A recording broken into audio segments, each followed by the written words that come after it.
Alright. So that, her new name is Jet. Short for Jet Black. But she's a year and a half. She's never ever been in a crate until this weekend that just passed. She cried a little bit, she fussed a little bit, but she's completely adapted. She's brand new to a slip leash.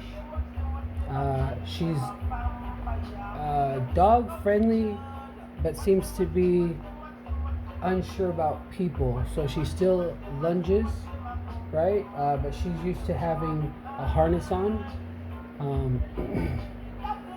Understanding that a harness, for example, if you put on a backpack, and it had some stuff in it, what do you think you're doing? You think you're going somewhere and you have your stuff with you, so it's like, it's reinforcement. It's it made you think about what you're carrying without thinking about it. You said, when I said, what do you have, what's in the bag? You're gonna think about, oh, I got water, I got my backpack, I got some snacks, I got my phone, a charger, iPad, who knows? But having a backpack on changes your thought process. If you were to put, for example, a bulletproof vest on, you might feel a certain type of way. If you've ever put one on, you walk a little different. It just happens that way. So when you put a harness on a dog, and you're only pulling and you're only controlling from the middle to, that's called the top line. So from behind their neck to their tail, that's the top line, right? So if you're at the middle of the top line, near her hips, what kind of control is that? She's gonna have 80% of the control. She's gonna be able to stand on her back legs. In fact, she will stand on her back legs, because like a car, if you hit the gas real fast and it has a lot of horsepower, what happens? The front end comes up, right? So for her, if I have a harness on her and she sees a person, she lunges and now she's standing tall. Versus now, this leash, when you look at this leash, I have it on her just because right now, but she doesn't need the leash, obviously. I'll go and take it off in a second. But this leash gives me 100% control, but it controls everything. For example, if she sees a person, and that person seems to scare her, right? Like, especially at night, dogs only see in black and white, and in the dark, you imagine it's even darker. So her eyesight is not the best, so she has to trust her other senses. So usually dogs will bark at night to let that person know they're right there. It's not an aggression. It's not they're trying to attack. It's more of a, hey, I'm here. If you don't see me, I'm here now because you heard me, right?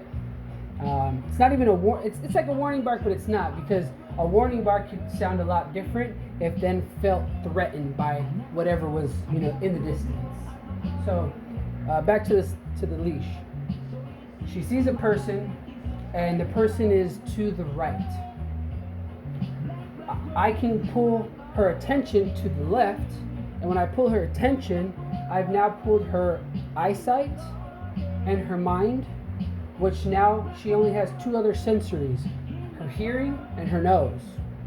Okay, so the nose will sniff whatever, will continue to sniff whatever is in the perimeter, but her hearing, if I now say a command, now she's hearing me, and because I have already her eyes and her mind, she's going to listen to what she just heard.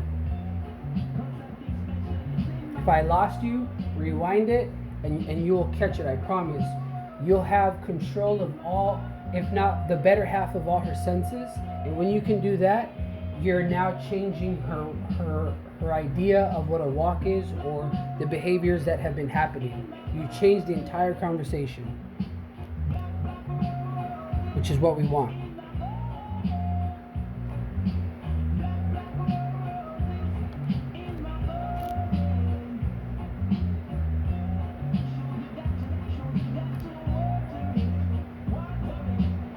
door is wide open, and she's staying in, and she's respecting the boundaries and limitations.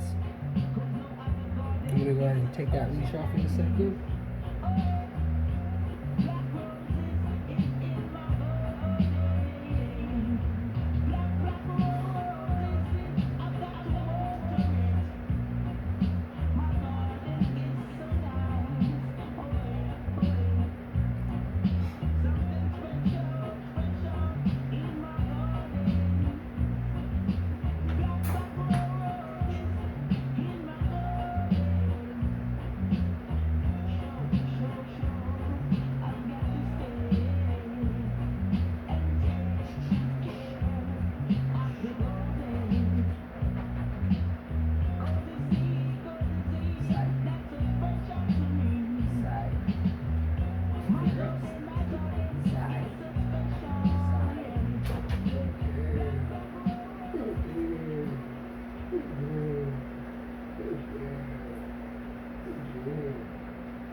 Ah, you shocked me.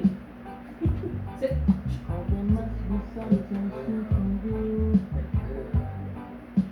That's a good sign. When you see that, she's most likely going to listen better because she's now thinking and understanding what it is that you want her to do. Like, so she'll lay back down. So she's still being a bad girl in a sense, right? But she's trying. Look, see? Bad girl, see?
Now out of sight. She did not see me.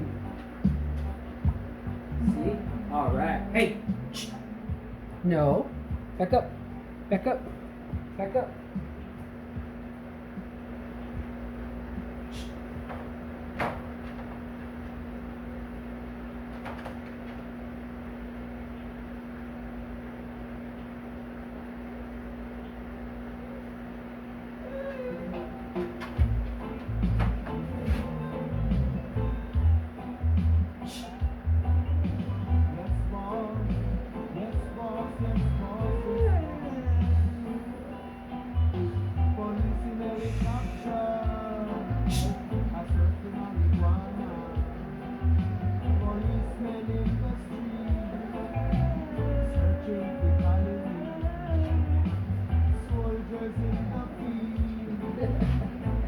You're such a silly girl. No.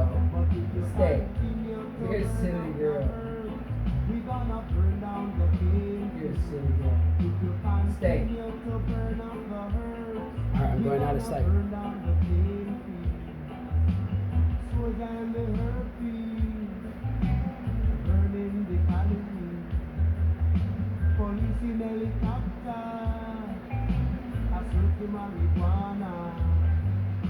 Policemen in the streets, searching for calories. But if you continue to burn up the herbs, we gonna burn No. up the cane fields. Back up. Continue to burn up the herbs, Back up.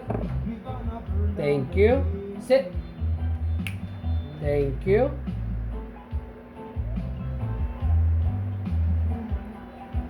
Lay down. Where's my hand? Hey, lay down. Police in helicopter, I search for marijuana. Jet. Lay down. Searching for calories. Policemen in the field, burning the calories. But if So you today's what? continue to Thursday? burn up the So we're here herbs, on Saturday. So Saturday night. So Sunday, Monday, Tuesday, Wednesday, Thursday. She's been here less than 5 days. And we've changed her habits when it comes to pulling on the leash, jumping on the leash. She's still barking and lunging, right? But we're working on that. I gotta find people willing to endure the barking because it's a bit intimidating. She has a pretty deep bark. Shh. No. Shh. Hey, Jet. No. Back up. Back up. Shh. Back up. Ooh. That's a bad girl. Back up. Back up.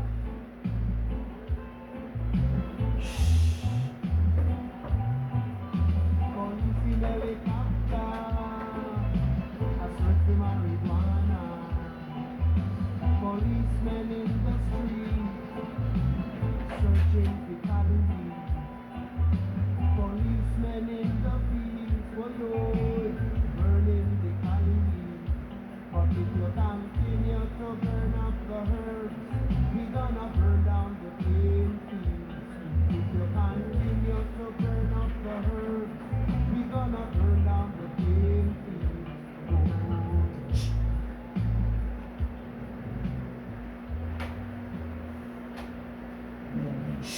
No.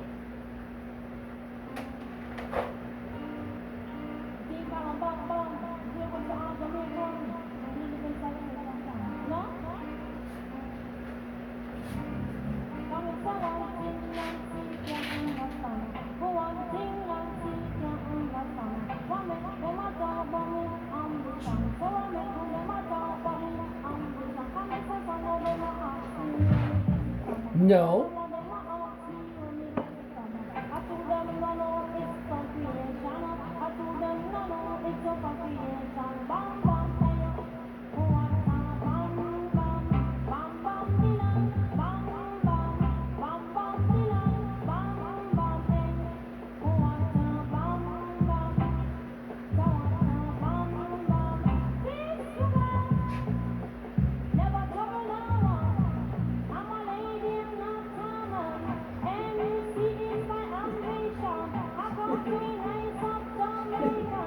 Oh yeah. Oh yeah. Oh yeah. You gonna be a good girl? Huh? Play with your rope. Yeah. You want me to pet you, huh? You want me to pet you, huh?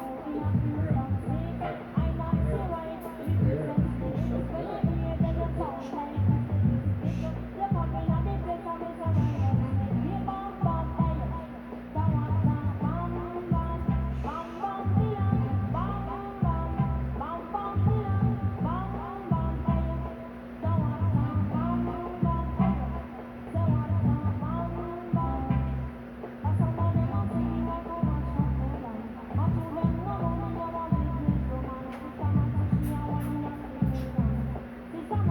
So stay.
Alright.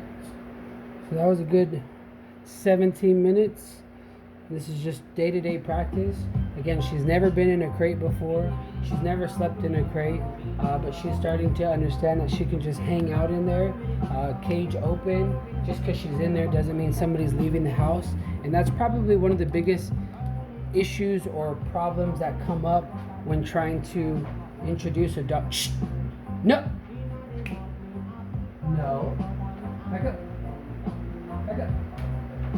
Back up. Sit. So I'll let her just sit there, and eventually she's going to realize she can't come out, so she'll lay down and again. You don't always have to make them lay down, but just being able to control that, and that when you ask them to lay down, that they do so. But she will. See? But as I was saying, the crate. So the problem is a lot of times in this busy life, although life has slowed down obviously tremendously with this COVID-19. Shh, no. Back up. Shh. Back up. Back up. Back up. Sit. Thank you. Stay. Obviously our lives have slowed down, but once they speed back up, let's just assume this is what's going to happen as it used to happen. You know, whether you have 1 kid, 2 kids, 5 kids, or no kids, you know, boyfriend, girlfriend, husband, wife, it doesn't matter, you know, and there you go. So you wake up in the morning, let's say you wake up at whatever time it is, you may not even walk them, right, for the day because you have a yard outside. They go outside, they do their business, but they didn't really go anywhere, but they just, you know, went outside, they come back in, right? You're getting your coffee, your breakfast, whatever. They're here, they're following you around everywhere you go, to the bathroom, to the room, to the living room, to the kitchen. They're your shadow to the bathroom, they're following you. And then it's about 5 minutes before you're about to leave, you know, you're putting your shoes on, you're grabbing your keys. That then the dogs realize, because they become very smart, what keys and shoes and your backpack, because you most likely have a routine, they pick up on that routine and they know those actions and what it leads to is you leaving and being gone for the day. So now you've built up an entire situation before you've even left the house, right? And then right as you now have your shoes on, your keys in your hand, your backpack, the kids are all running out the door, what do? You grab the dog and you tell him to either go in there, you grab her, you put him in there, you shut the door, slam it closed, and you fly out of the house and skirt out to the rest of the day. That's exactly why the crates fail. You left the poor Sparky or Rosie at a level 35,000, and it's supposed to be 1 out of 10. At a level of that high of energy, they're gonna sit there in full-on anxiety. They're going to itch themselves, scratch themselves, chew on the crate, cry, howl, poop, pee, anything to get themselves out of that confinement that they've now built up as just a room of anxiety. Boom. So to curb that, here you go. She's fully laid out, cage open, just hanging out. Look at that. You can probably watch your eye contact. She'll probably go in and out of sleep, but she's in there. Nobody's leaving. Nobody's, running through the house. Everything is calm, right? So this is what you do 20, 30 minutes before you leave the house. In fact, let me correct that. 40 minutes, because you're going to want to walk the dog, especially in the beginning. This is all beginning how you transition from no crate to a crate, or hated the crate to love a crate. Put them in there 40 minutes before, but before you do that, you're going to walk them, right? You're going to get them a nice little breeze, make sure they use the restroom. If your dog isn't using the restroom on a walk, that's a small problem, and that's where walking them consistently will provoke those levels of having to poop and pee on the walk, and it's good for them. It's balanced. You don't necessarily have to only let them poop and pee in the house. We can avoid that. Even if you have nice grass, turf, dirt, whatever it is, a well-balanced dog should be able to walk and poop and pee while on the walk. We'll talk about that another time. And the reason why they don't is they're actually extremely vulnerable when they're using the restroom in public. They're extremely vulnerable. And dogs don't like to be vulnerable, unless you let them know it's okay, because you're there. But anyways, so that is the crate training for today. Leaving them in there, putting them in there not just because you're leaving, but putting them in there just to hang out. There's going to be times that I've already let her lay out here by the sofa. She's laying there. She gets up and she walks into her cage and lays down. Why? Because she knows that place is calm and safe. Nothing bad happens to her in there. It's only excitement. It's only love, and it's balance. So when she's in there and we leave, she doesn't feel vulnerable or in a state of panic, because she knows what to expect in there, and she does this on a normal basis now. Again, this is only 5 days, guys. Never been in a crate, never ever had to know what this life was, but she's learning balance now, because before she would nip at little dogs, she'd nip at people's feet, playfully, not aggressively, but still that's a problem. People don't like to be nipped, so we're nipping that in the butt. Sorry for that bad one. By balancing her with the leash, with the crate, when and how to play, and everything else becomes a delight.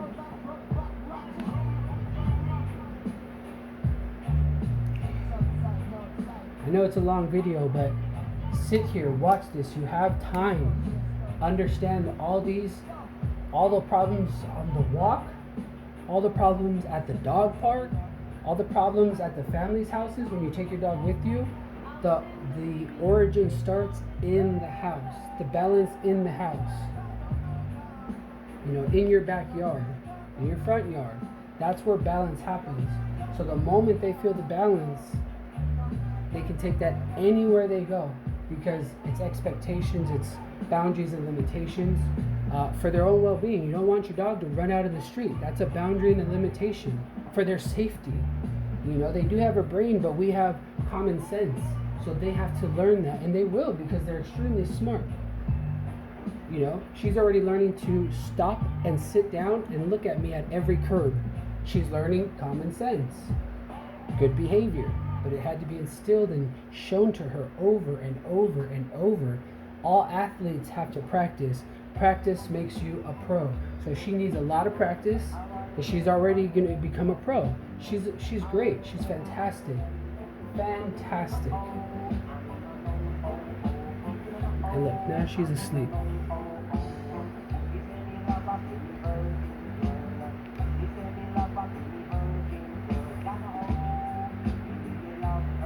Yeah, she's asleep. All right. Thank you.